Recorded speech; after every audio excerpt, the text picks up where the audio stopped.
Press वार्ता में BJP किसान मोर्चा के प्रदेश उपाध्यक्ष मुकेश कुमार शुक्ला के ऊपर सत्ताधारी दल के नेता के द्वारा फर्जी मुकदमा दायर करने का आरोप लगाया गया है। वहीं पूर्व विधायक बेनी प्रसाद गुप्ता ने गठबंधन सरकार के लोगों पर सरकारी योजनाओं की लूट घसोट और अफसरशाही का आरोप लगाया है। साथ ही साहिबगंज महिला थाना प्रभारी स्वर्गीय रूपा तिर्की की अस्वाभाविक मौत और अन्य विषयों पर पाकुड़ जिला बीजेपी इकाई ने अपना विरोध जताया है। साथ ही साहिबगंज महिला थाना प्रभारी की अस्वाभाविक मौत के मामले में सीबीआई जांच की मांग भी रखी है।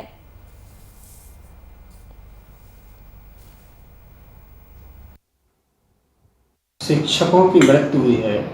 सरकार, उत्तर प्रदेश सरकार आंकड़े छुपा रही है। पहले हम लोगों ने बताया था, आंकड़े जारी किए थे कि 1621 लोग उत्तर प्रदेश में चुनाव ड्यूटी के दौरान जो जिला पंचायत के चुनाव में मारे गए हैं। तब सरकार कह रही थी 3 लोग मारे गए हैं। अब जब हम लोगों ने प्रेशर डाला तो 1200 लोगों पे आई है कि 1200 लोग मारे गए हैं, जबकि हमारे 1621 लोग गए हैं। तो हमारा कहने का मतलब है कि जो ओरिजिनल आंकड़े हैं वो सरकार छुपाना बंद करे।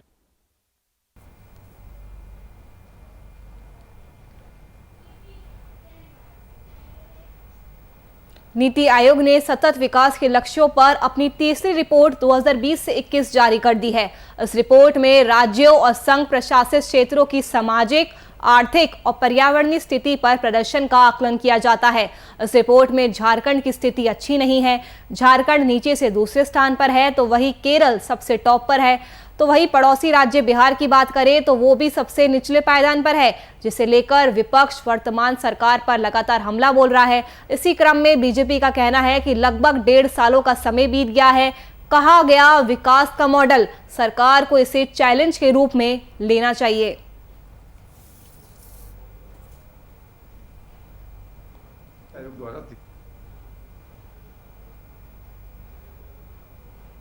नीति आयोग द्वारा 3 साल पहले शुरू की गई इस प्रक्रिया के माध्यम से राज्यों के विकास के सूचकांक को नापा जाता है।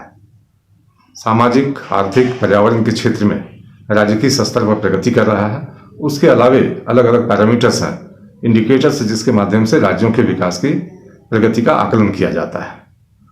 तो मैं समझता हूँ कि एक बढ़िया पहल है कि राज्यों के बीच स्वस्थ प्रतिस्पर्धा हो पाती है कि अमुक क्षेत्र में मुझे अच्छा करना है। अगर कहीं पिछड़ गए तो आने वाले वर्षों में हम उस क्षेत्र में कैसे सुधार करके राज्य को आगे ले जा सकते हैं। तो मैं समझता हूं कि राज्य में जब प्रतियोगिता अच्छी होगी और एक स्वस्थ प्रतियोगिता के माध्यम से माहौल अच्छा बनेगा तो इसका लाभ देश को ही मिलेगा।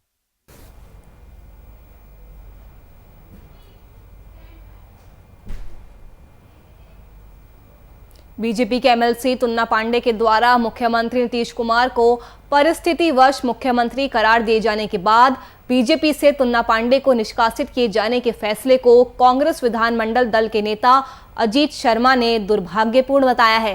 साथ ही उन्हें महागठबंधन में शामिल होने का निमंत्रण तुन्ना पांडे को दिया है।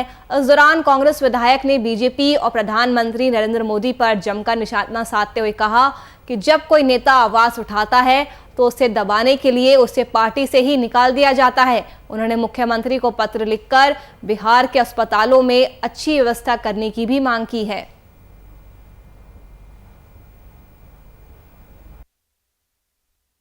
आप ये बताइए, आदरणीय जो एमएलसी तुन्ना पांडे जी हैं, इन्होंने क्या गलत बोला? परिस्थितिवश मुख्यमंत्री बोला। गठबंधन में तो यही होता है। माननीय नीतीश कुमार जी, जदयू को तो बहुत कम सीट आया था, और भारतीय जनता पार्टी के जो एमएलसी ने कहा जो स्थिति कोरोना काल में कोविड-19 के तहत जो लोग मर रहे हैं, कोई इलाज नहीं हो रहा है, कोई चीज़ नहीं है, वेंटिलेटर पर चलाने वाला आदमी नहीं है, तो आवाज़ उठाओ उसको पार्टी से निष्कासित कराते हैं। जदयू के कुछ नेताओं ने कहा कि आदरणीय मुख्यमंत्री के बारे में कोई बोलेगा तो मैं उसको कुछ भी कर दूंगा। इसके भारतीय जनता पार्टी दबाव में उसको निकाली है, यह बिल्कुल गलत है। आवाज़ उठाना, चूंकि माननीय मुख्यमंत्री मुखिया है इस बिहार के, अगर कुछ गलतियां हो रही है, काम नहीं हो रहा तो आवाज़ तो नहीं उठेगी। मैं भी पत्र लिखता रहता हूं, जैसे मैंने आज भी एक पत्र लिखा है। इक्मो मशीन एक भी बिहार में किसी भी सदर हॉस्पिटल या मेडिकल कॉलेज हॉस्पिटल में नहीं है। बड़े बड़े शहरों में जाइए है। इक्मो मशीन से क्या होता है कि वो फेफड़े को काम कराने लगता है, अपने से कृत्रिम फेफड़े का वर्क करता है, आदमी की जान बचती है। तो मैं तो आग्रह किया हूँ कि वो इक्मो मशीन भी आप ऊपर लाने का व्यवस्था करिए। केंद्र में भी आपकी सरकार है, बिहार में भी आपकी सरकार है, इसको भी लगाने का काम कीजिए। आवाज उठाइएगा नहीं, जनता को जो दिखते हैं तो आप उसको पार्टी से निकलवा देते हैं। झारखंड में कोरोना की दूसरी लहर की स्टेर होते ही राजनीतिक बयानबाजी का दौर शुरू हो गया है। पक्ष और विपक्ष में आरोप प्रत्यारोप का सिलसिला जोरों पर है। इसी कड़ी में जेएमएम के केंद्रीय महासचिव सुप्रियो भट्टाचार्य ने बीजेपी नेता बाबूलाल मरांडी पर एक बार फिर से हमला बोला है। सुप्रियो ने कहा है कि नेताजी का मानसिक संतुलन बिगड़ गया है, उलूल जुलूल बयानबाजी कर रहे हैं। बाबूलाल मरांडी का वैक्सीनेशन को लेकर बयान बेतुका है। ये बाबूलाल जी का आज का जो बयान है वैक्सीन के ऊपर में, ये कंपनी और राज्य सरकारें तय करेंगी। राज्य सरकारें ने तय नहीं किया, ये केंद्र सरकार के साथ में जो वैक्सीन बनाने वाली, चाहे सीरम इंस्टीट्यूट हो या कोवैक्सीन वाली भारत बायोटेक हो, उन्होंने इस बात को कहा है कि हम आपको तो 150 रुपये में दे देंगे, लेकिन हम राज्यों को 400 रुपये और 600 रुपये में देंगे।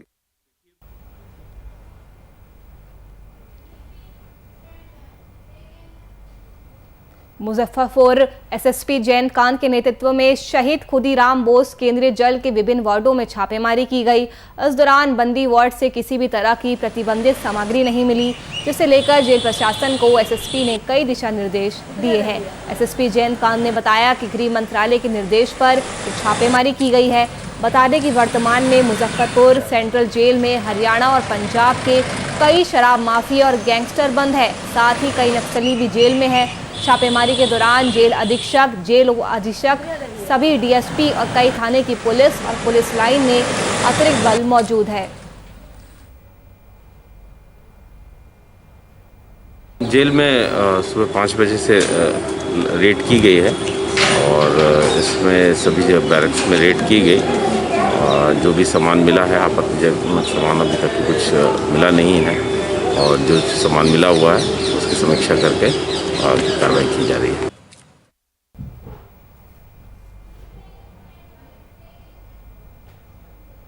बिहार सरकार ने ग्रामीण क्षेत्रों के लोगों के लिए एक अच्छी पहल की है, जहां गांव में लोगों को अब आरटीपीसीआर टेस्ट कराने के लिए दूर नहीं जाना पड़ेगा। सरकार ने आरटीपीसीआर टेस्ट के लिए मोबाइल वैन की शुरुआत की है। राज्य स्वास्थ्य समिति के प्रयासों से ये वैन मुजफ्फरपुर जिले के ग्रामीणों के लिए शुरू की गई है, जिससे निःशुल्क टेस्ट किया जा सकेगा। जिले के सदर अस्पताल में इस वैन के माध्यम से लोगों के आरटीपीसीआर टेस्ट निःशुल्क किया जा रहा है। वही टेस्ट कराने के बाद 24 घंटे में इसकी रिपोर्ट भी आ सकेगी। इसी क्रम में अपर मुख्य चिकित्सा पदाधिकारी डॉक्टर उमेश शर्मा ने बताया कि अब सुदूर ग्रामीण क्षेत्र में भी आरटीपीसीआर टेस्ट की सुविधा उपलब्ध रहेगी। इस मोबाइल वैन के माध्यम से लोगों को सिर्फ 24 घंटे में ही रिपोर्ट मुहैया करा दी जाएगी।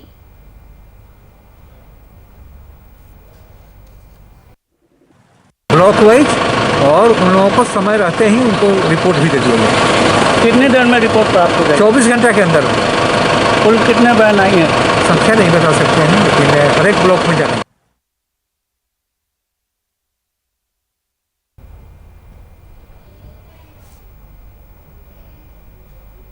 छपरा के सोनपुर अनुमंडल अस्पताल के अंतर्गत गंगाजल परमानंदपुर एएनएम ट्रेनिंग सेंटर अनुमंडल अस्पताल में रैपिड किट से कोरोना जांच किए गए, जिसमें एक भी संक्रमित व्यक्ति की पहचान नहीं हुई है। कोरोना महामारी से बचाव के लिए एकमात्र उपाय कोविड-19 की वैक्सीन है। इसी कड़ी में सोनपुर अनुमंडल अस्पताल के चिकित्सक डॉक्टर सत्येंद्र कुमार ने बताया कि रैपिड किट से अनुमंडल अस्पताल में कोरोना की जांच की गई है, जिसमें 206 में से एक भी संक्रमित की पहचान नहीं हुई है। साथ ही 205 लोगों को आरटीपीसीआर के तहत जांच की गई है और सभी जांच सैंपल आईजीएमएस पटना भेज दिया गए हैं।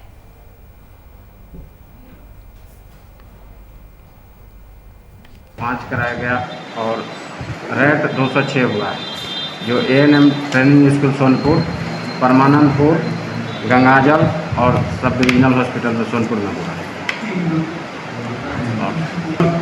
205 आरटीपीसीआर और रेट 206, यानी कि 411,000, जिसमें टोटल के टोटल निगेटिव आया है, एक भी पॉजिटिव रिपोर्ट नहीं।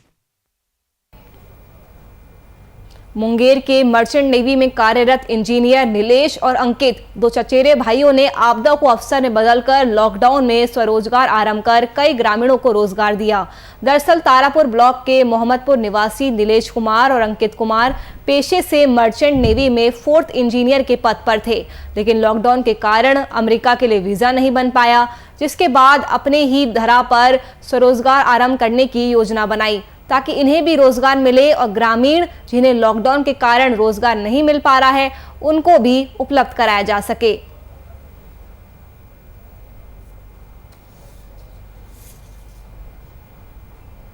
नीलेश कुमार हुआ, मैं मर्चेंट नेवी में as a 4th engineer sail कर रहा हूँ। अभी फ़िलहाल लॉकडाउन की वजह से हम लोग इधर फंसे हुए हैं। मैं और मेरा भाई दोनों 4th इंजीनियर हैं, तो अभी दोनों इधर ही हैं। तो फिलहाल हमने सोचा क्या किया जाए, तो हमने बकरी पालन का शुरुआत किया है अपने इलाके में। जी हमने राजस्थान से मंगवाया है, बरबड़ी है, अभी बीटल है और एक अफ्रीकन बोर है और ब्लैक बंगाल है। अपने यहाँ है दोनों में? अपने यहाँ के ब्रांड में ग्रोथ कम होती है, जिसके वजह से प्रॉफिट भी हमें नहीं मिलती, और इस बरबड़ी में ग्रोथ ज़्यादा है और दाम भी हमें बहुत अच्छा मिलता है, जिसकी वजह से हमने बरबड़ी लाने का सुझाव अच्छा लगा।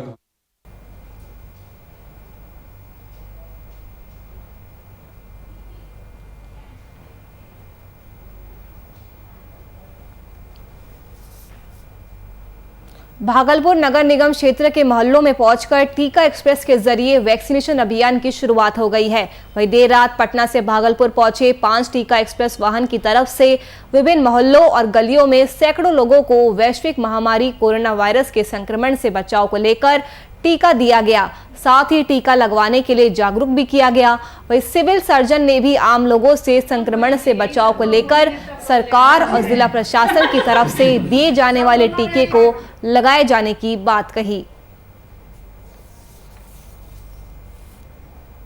शहरी क्षेत्र में के 1 से 51 वार्ड के में आज से स्पेशल एक्सप्रेस वैन के माध्यम से कोरोना के लिए टीकाकरण का अभियान चलाया जा रहा है। इसी कड़ी में आज वार्ड संख्या 19 में यहाँ पर काफ़ी लोगों ने आज टीकाकरण में भाग लिया। कई लोगों ने टीका लिया यहाँ आकर, और उसके लिए सदर अस्पताल से वहाँ की पूरी टीम आई है। और मैंने भी स्वयं से जागरूकता के लिए कई लोगों से संपर्क किया। कई लोग ऐसे झिझक रहे थे, उनको मैंने समझाया कि वैक्सीन लेने से ही आप सुरक्षित रह सकते हैं। रूरल एरिया में था, ग्रामीण क्षेत्र में था, लेकिन मुख्यमंत्री के निर्देश से और विभागीय आदेश के अनुसार से ये टीका एक्सप्रेस अब हमारे लोगों के शहरी एरिया में प्रत्येक वार्ड में ये घूमेगा। 51 वार्ड में इसका माइक्रो प्लान बना दिया गया है। आज मैडम का, चूँकि मेयर मैडम है, तो इनके वार्ड में हम लोग ये शुरू करा रहे हैं और यहाँ पे हम सबको मोबिलाइज करके और सारे लोगों को 45 से जितने ऊपर के हैं उन लोगों का वैक्सीनेशन यहाँ होना है। और इसी तरह से ये जागरूकता के साथ साथ 1-2 दिन पहले ही इनको सारे लोग। राजधानी पटना के फतुहा थाने के बिखुआ मोड़ के पास NH-30 हाईवे पर दिन दहाड़े कार सवार रिटायर बैंक कर्मी को अपराधियों ने गोली मारकर उसकी हत्या कर दी। वही कार चालक को भी अपराधियों ने गोली मारी, जिससे वह गंभीर रूप से घायल हो गया। पुलिस मौके पर पहुंची और घायल कार चालक को इलाज के लिए PMCH भेजा और शव को पोस्टमार्टम के लिए भेज दिया गया है। घटना की सूचना पर जांच में पहुंचे ग्रामीण SP कांतेश कुमार मिश्रा ने बताया कि अपराधी पीछा कर रहे थे। घटना के कारणों का खुलासा नहीं हुआ है। चालक के होश में आने के बाद पता चल जाएगा और जल्द ही अपराधी गिरफ्तार किए जाएंगे। आज सुबह 8:30 बजे कार से आ रहे थे, शैलेंद्र कुमार नाम बताया जा रहा है, बिहार शरीफ से। 2 अपराधियों ने उनकी गोली मार के हत्या कर दी। ड्राइवर जख्मी हुआ, जो कि अस्पताल में इलाजरत है। वो छानबीन कर रहे हैं और इसके अंदर जो कि अनुसंधान हो रहा है। कार में कितने लोग? कार में वही शैलेंद्र कुमार जी, ड्राइवर के अलावा। हाँ जी, दोनों को गोली मारी गई है। हाँ जी, दोनों को गोली गई। दोनों डेथ है? एक डेथ है, शैलेंद्र कुमार जी की मृत्यु हुई है। सर कहाँ से पीछा कर रहे थे ये लोग? ये भी स्पष्ट नहीं हुआ है, हम लोग इन्वेस्टिगेशन कर रहे हैं। कहाँ से आ रहे थे ये? बिहार शरीफ से भागवत नगर जा रहे थे पटना से। हत्यारे किस गाड़ी से थे? मोटरसाइकिल से थे। बाकी हम तलाश कर रहे हैं, क्योंकि वो ड्राइवर बेहोश हो गए तो हम लोग उनसे डिटेल नहीं ले पाए। उसके बाद में आगे हम लोग देखेंगे जो कार्रवाई की जाएगी। सर मरने वाला बैंक कर्मचारी है सब अपना कहाँ रिटायर्ड बताए जा रहे हैं, पहले बैंक में काम करते थे मैनेजर, और वो किस पद पे थे, बैंक में कार्य करते थे, सेवानिवृत्त हो गए हैं। इसी खबर पर ज्यादा जानकारी के साथ हमारे संवाददाता अनुप्रकाश हमारे साथ जुड़ चुके हैं। अनुप्रकाश, अपराधियों के हौसले लगातार बुलंद होते जा रहे हैं। दिन दहाड़े रिटायर्ड बैंक कर्मी की गोली मारकर हत्या की गई है, क्या है पूरा मामला? देखिए, जिस तरह से बिहार में अपराध जो बढ़ते जा रहा है उसको लेकर प्रशासन चाहे कोई भी हो, अभी तक इस पर कोई कार्रवाई नहीं सही होती है। लेकिन आज की जो है घटना, सुबह अपराधियों ने नेशनल हाईवे 30 पर जो है बिहार शरीफ से आ रहे हैं एक बैंक कर्मचारी को जो है 3 गोली मारी है और उनकी मृत्यु हो गई है घटनास्थल पे ही। देखिए, प्रशासन भी इसको देख रही है। अपराधी जो है, बताया जा रहा है कि अपराधी पीछे से ही उनका बिहार शरीफ से ही पीछा करते हुए आ रहे थे। कार ड्राइवर को भी अपराधियों ने गोली मारी थी, उसकी अभी कैसी स्थिति बताई जा रही है? देखिए, अपराधियों ने तो कार ड्राइवर को भी गोली मारी थी, लेकिन गोली मारते ही प्रशासन वहां पहुंची और प्रशासन उन्हें पीएम से भेज दिया है। अभी उनकी हालत जो है सही बताई जा रही है, लेकिन वो अभी होश में नहीं आए हैं। जैसे ही वो होश में आएंगे तो पता चलेगा कि कितने जो अपराधी किस कारणों की वजह से जो है रिटायर्ड जो बैंक कर्मी थे उन्हें गोली मारी गई है। और जो है कि यह पूरी जो घटना हुई है उसकी स्पष्ट जो जानकारी है उनके होश आने के बाद ही पता चलेगी प्रशासन को। जी शुक्रिया अनु, तमाम जानकारी हम तक पहुंचाने के लिए। तो बिहार में अपराधियों के हौसले लगातार बुलंद होते जा रहे हैं। कार चालक को दिन दहाड़े गोली मारी गई है। बिहार में आए दिन बार बालाओं के डांस का वीडियो वायरल हो रहा है। ये ताजा मामला बगहा के दन्हा थाना क्षेत्र का है, जहां शादी समारोह में बार बालाओं ने जमकर ठुमके लगाए, जिसके बाद से वीडियो वायरल होता जा रहा है। दन्हा थाना क्षेत्र में ये कोई पहला मामला नहीं है, ऐसे कई जगहों पर पहले भी देखा गया है। लेकिन सवाल ये उठता है कि तमाम सख्ती के बीच कोरोना गाइडलाइंस की धज्जियां उड़ाते हुए शाम से लेकर सुबह तक बार बालाओं का अश्लील डांस का आयोजन किए जाने का मामला सामने आता रहता है। हालांकि वीआईपी न्यूज इस वीडियो की पुष्टि नहीं करता है, लेकिन इस तरह के मामले प्रशासन की कार्यशैली पर कई तरह के सवाल खड़े करते हैं।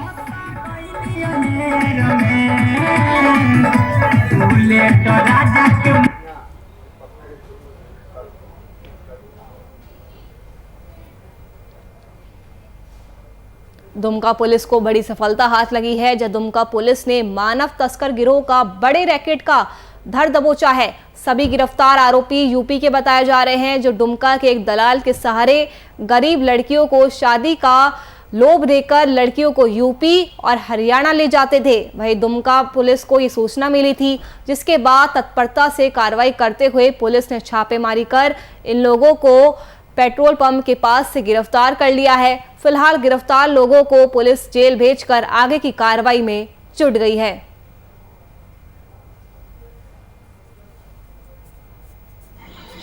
बच्चियां हैं, उनके माता पिता को पैसा आदि का प्रलोभन देकर उनके साथ में शादी का झूठा नाटक करके लोग बच्चों को यहाँ से ले जाते हैं और मानव तस्करी का ये पूरा रैकेट था। इस संदर्भ में थाना के स्तर से कार्रवाई की गई थी, जिसमें आज कुल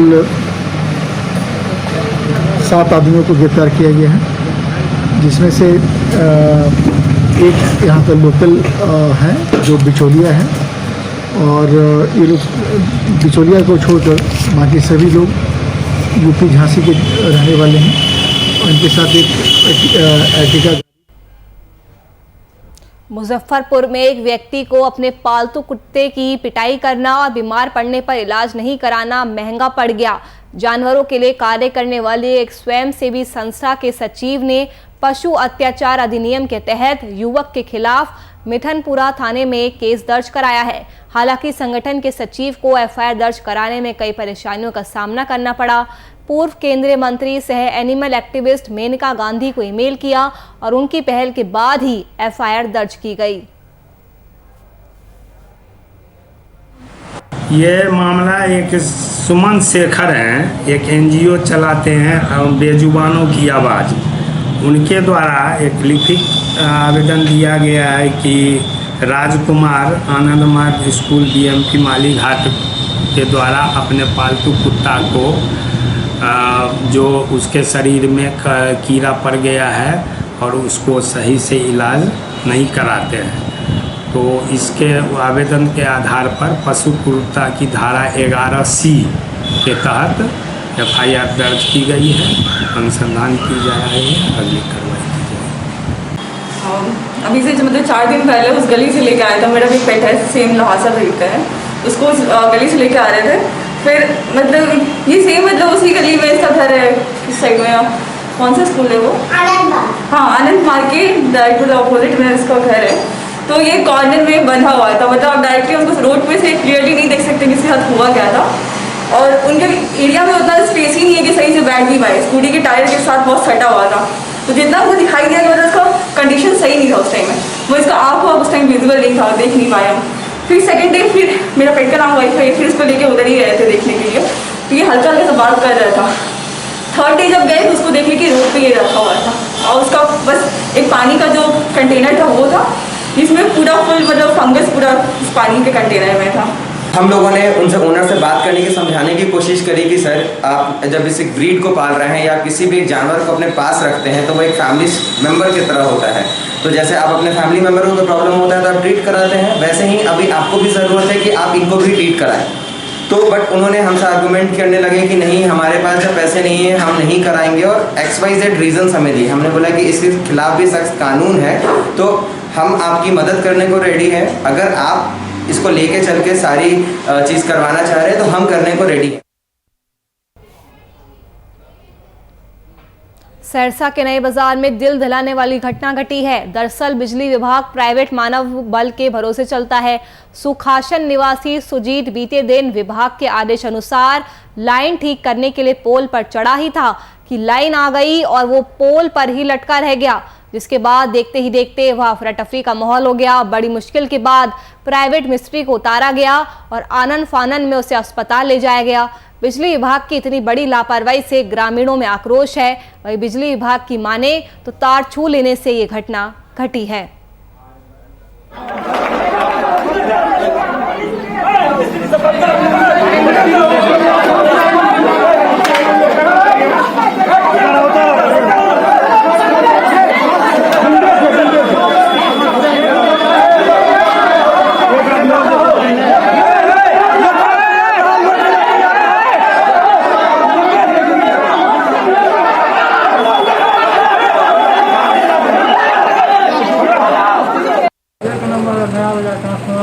लाइन ठीक कर रहे थे, उसी से तार को पकड़े, तार टूट गया। क्या नाम है उनका? सुधीर कुमार। कहाँ के हैं वो? सुखासन। तो अभी ठीक है वो? हाँ ठीक है, अच्छे हैं, बहुत अच्छे हैं, बहुत अच्छे हैं, बोलते चाहते सब कुछ। लोगों का आरोप है कि वहाँ लाइन ठीक नहीं कर रहा था, उसी समय लाइन दे दिया गया। नहीं।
वहीं बख्तियारपुर से उत्पाद विभाग ने डाक पार्सल लिखी कंटेनर से 275 कार्टून विदेशी शराब बरामद किया है। दरअसल पटना से दलबल के साथ बख्तियारपुर पहुंची उत्पाद विभाग की पुलिस ने गुप्त सूचना के आधार पर थाना क्षेत्र के घोसभरी गंगा घाट किनारे खड़ी डाक पार्सल लिखी हुई एक ट्रक कंटेनर से विदेशी शराब जब्त की है। के आधार पर बख्तियारपुर थाना अंतर्गत घोसभरी घाट में के पास एक कंटेनर ट्रक में भारी मात्रा में शराब की जब्ती हुई है। 275 कार्टून शराब हैं और लीटर में देखा जाए तो 2419.6 लीटर। इसमें हमारे असिस्टेंट कमिश्नर प्रोविजन राजधानी पटना के पीरबोहर थाना क्षेत्र के मखनिया कुआ के एक निजी लॉज से छात्र की संदेहास्पद स्थिति में शव बरामद किया गया है।